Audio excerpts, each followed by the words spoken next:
We have spent millions of dollars to explore the surface of the moon. Minerals. What's the depth and extent of ore bodies? How much water is there? What's the topography? Where are the best transportation routes? How much will they cost per mile? Where are the best landing sites? We have spent millions of dollars to explore the surface of the moon. But what do we really know about the Earth and its resources? Where are those resources? How great are they? We are in a race against time.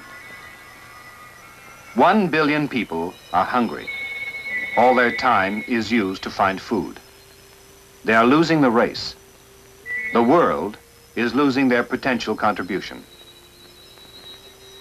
How can productivity be increased? What resources can be developed?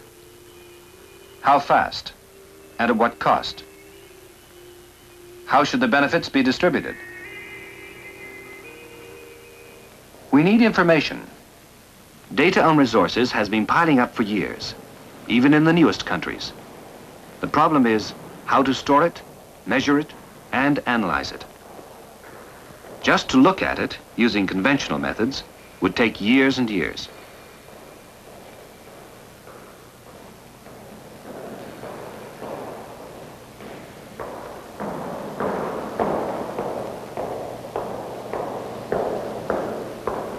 To make decisions, we need facts. But we have facts. We have all seen soil maps and census figures. So what's the problem? The problem is not making the surveys. It is trying to read and summarize the results of the surveys. The amount of work involved in handling this data is enormous. Even the simplest operations take hundreds of people. Raw data and statistics have to be cataloged, stored, summarized before the data can be used to make decisions. The process is painfully slow. It's bad enough when you're handling census data. It's even worse when you have to handle maps.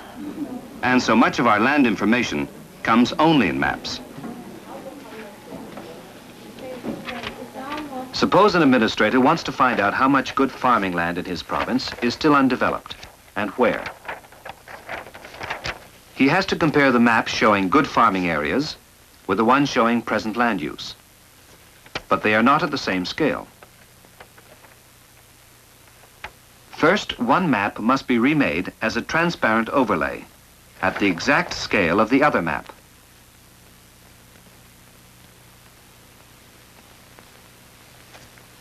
Checked, retouched,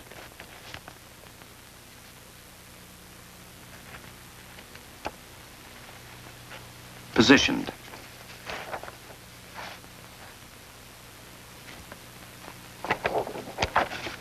To measure the area where both factors overlap, he will probably use a dot grid, a method that hasn't changed since the days of ancient Egypt.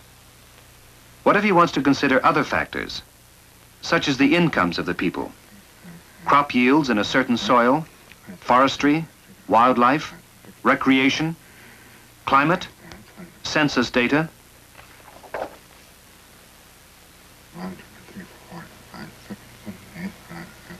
To compare two factors over 100 square miles will take one man a whole working day.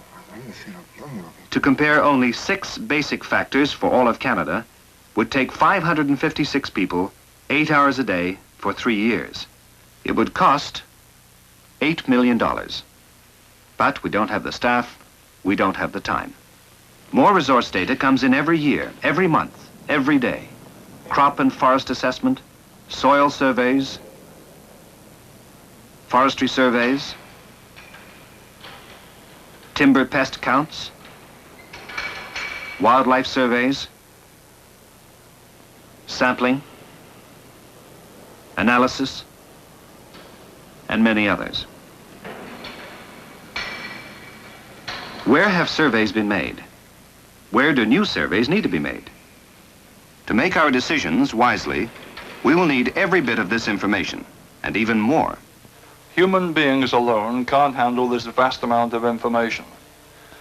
But if we harness the computer and use it to extend our abilities, then we can. At the moment, the government is rather like a farmer who's just inherited his farm. He doesn't really know how big the farm is. He perhaps doesn't know much about the soil. He hasn't got too much idea about the climate, and he's not really sure whether there's usable water. And yet, he has to make decisions that will let him plant the right seed and grow enough food to support his family. And if you think that would be a problem on an ordinary-sized farm, think what it would be like with 1 million square miles. The Canada Land Inventory is trying to tackle this problem in 2 ways. Firstly, it's trying to gather together the basic information that we need to know about the country. Secondly, it's trying to find out some way of handling this information. We like to think that we've got a system that can accept the information, can store it, can analyze it, and present the results in a usable form. A system that can do this not in years, but in hours.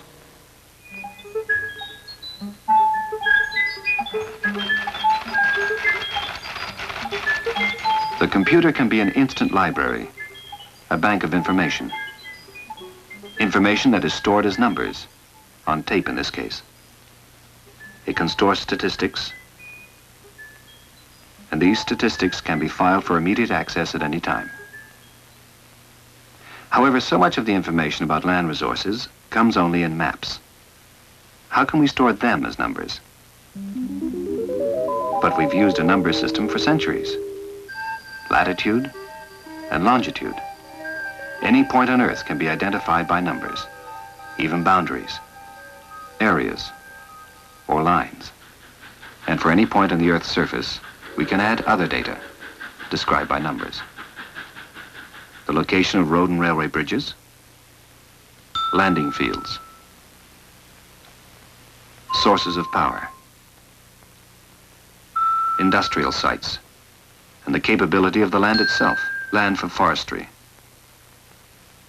soils for farming, pasture land, wildlife areas, land with recreation possibilities.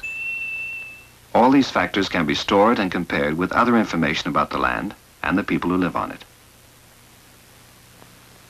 Map information is located, described, and fed, one factor at a time, into a drum scanner, which reads off the value, at this scale, for points every 100 feet across the country.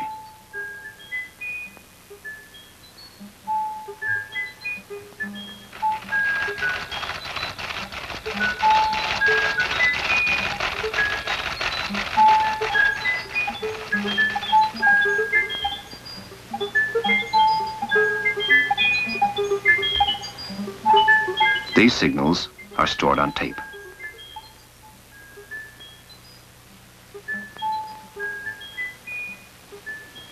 The map has been turned into numbers.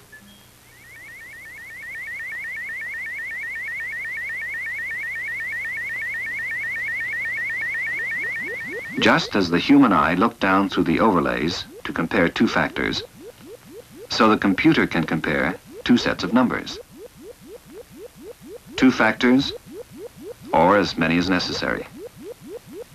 Soils, climate, topography, wildlife, farm and forest capability, and even more important, it can compare all of these with statistics on human resources, census figures by subdivision, average income, family size, age, and information on human needs, employment, costs of development.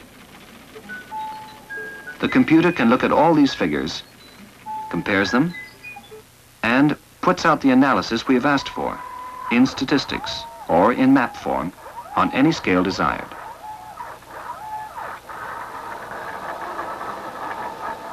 This is the way we can store information for future use. Compare it, measure it, or print out the analysis in map form. This is the basic concept of the Geographic Information System. Here it is in actuality. The drum scanner is capable of converting into numbers up to 6,000 maps per year.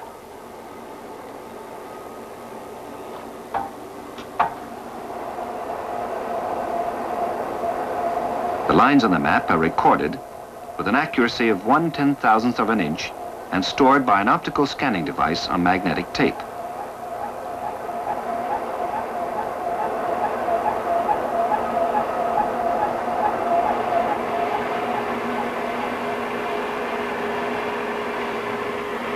The scale of the map is not fixed. It can be reproduced on any scale at any time. $5.99, 600. Each of the map areas is given a number. And on a digitizer table, a coordinate. A key coordinate is recorded within each area.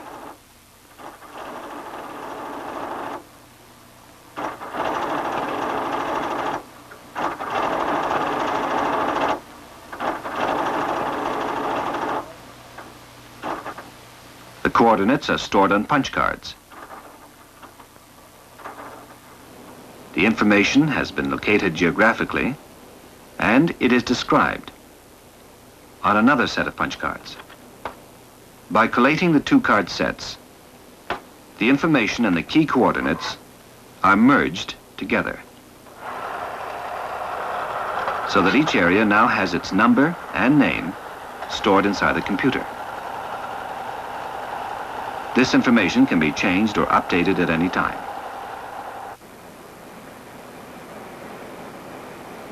First, it is checked for errors by the computer.